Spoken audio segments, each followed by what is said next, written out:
ঢাকার মধ্যে এত বেশি গরম যে একদম অতিষ্ঠ হয়ে যাচ্ছি। তারপরেও কিছু করার নেই, যেহেতু এক্সাম চলতেছে আর 42 ডিগ্রি 41 ডিগ্রি তো চলতেছে, কিছু করার নেই। আসসালামু আলাইকুম সবাইকে, আশা করছি সবাই ভালো আছেন। আলহামদুলিল্লাহ আমিও ভালো আছি। নতুন একটি ভিডিও নিয়ে চলে আসছি, আপনাদের ভালো লাগবে আশা করছি। তো সারাদিন এত বেশি রৌদ্র থাকে আর এত বেশি গরম থাকে যে বাইরে যাওয়ার কোনো সুযোগ সুবিধাই পাচ্ছিলাম না। দেন একদম সন্ধ্যার দিকে, এখন প্রায় মাগরিবের আজান পড়ে যাবে, তো এইদিকে এই সময়টা একটু বের হয়েছি, কারণ কিছুই কেনাকাটা করি না একদম। আর টুকটাক কিছু কেনাকাটা করব, যেহেতু ঢাকায় আসছি আর চলে যাব পরীক্ষা শেষ হলে। আর পরবর্তী পরীক্ষাগুলো তেমন বেশি গ্যাপও ছিল না, তো ভাবতেছি যে এখন কিছু কিনবো। আর এত বেশি পরিমাণ গরম যে বের হতে একদমই ইচ্ছা করতেছিল না, একদমই ভালো লাগে না বের হতে।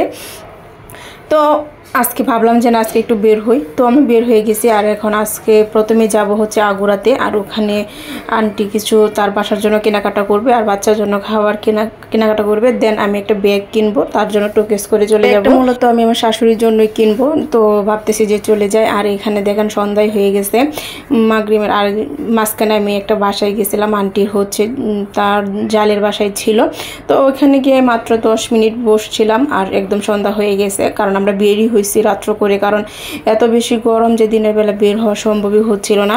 তো সন্ধ্যা করে বের হয়েছি, কারণ হচ্ছে সন্ধ্যার সময় বের হলে মূলত রৌদ্রটা থাকবে না, তার জন্যে পরে বের হয়ে দেখলাম যে না, অনেক বেশি বাতাস ছিল, খুবই ভালো লাগতেছিল, ঠান্ডা বাতাস ছিল। আর হচ্ছে টোকে স্কোয়ারটা কিন্তু হচ্ছে একদম আমার আন্টির বাসার কাছে, মোহাম্মদপুর টোকে স্কোয়ার, আর এখানে নিচতলায় হচ্ছে আগুরা। তো এখান থেকে আমরা কিছু কেনাকাটা শপিং করব, তারপরে বাসায় চলে আসব। আর এখানে আমি রাস্তা পার হচ্ছিলাম, আর এই তো এখানে দেখেন চলে আসছি। আর সে এত বেশি খুশি, আর সে তো সবসময় এখানে আসে, কারণ হচ্ছে এখানে আসলে তার সব কিছু একসাথে পেয়ে যায়, তার খাবারের সব চাহিদা যেগুলো থাকে সেগুলো একসাথে পেয়ে যায়। আর আসার পর থেকে সে এটা না ওইটা আছেই। তো এখানে কিন্তু সাউন্ড আসতেছে বাহির থেকে, কিছু মনে করবেন না, কারণ এখানে একটু পরপর প্লেন যাচ্ছে, তো সাউন্ডও হবেই, কিছু করার না, এটা স্কিপ করা সম্ভব না। তো এটা আপনারা স্কিপ করে নেবেন, কারণ হচ্ছে কিছু করার নাই, কি করব, এটা সাউন্ড হবেই। যারা ঢাকা থাকেন তারা তো জানেনই, কিছু করার নেই। তারপর এখান থেকে আমরা কিছু কেনাকাটা করলাম, যা আমাদের দরকার ছিল, আর অনেক কিছু কেনাকাটা করা হয়েছে। আমার আন্টি যেহেতু ঢাকাতে থাকে, আন্টি এখান থেকে কেনাকাটা করে, আর এটা সবাই কেনাকাটা করে যারা থাকে ঢাকাতে। আমি তো শুধু পরীক্ষাগুলো দিয়ে আইসা অনার্সের জন্য, কারণ এখানে আমি রেগুলার থাকাও হয় না।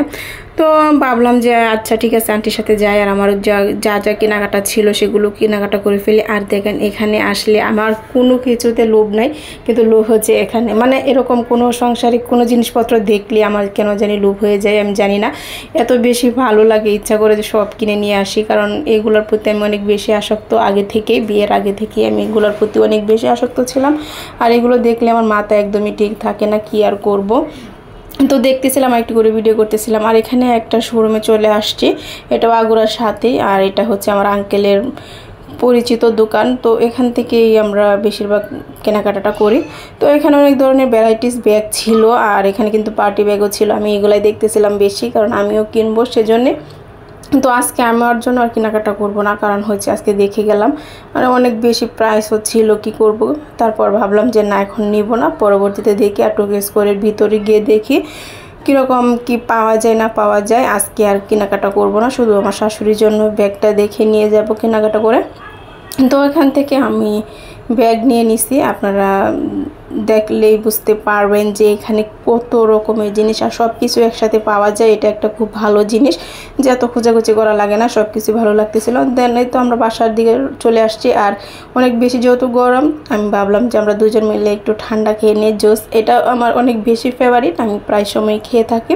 তো আমরা দুই বোন মিলে একটু খাচ্ছিলাম আর ভিডিও করছিলাম। তো আজকের ভিডিওটা আমার এ পর্যন্তই, আশা করছি আপনাদের ভালো লাগবে।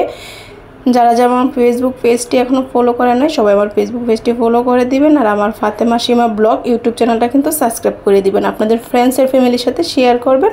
ধন্যবাদ সবাইকে আমার ভিডিওটা দেখার জন্য।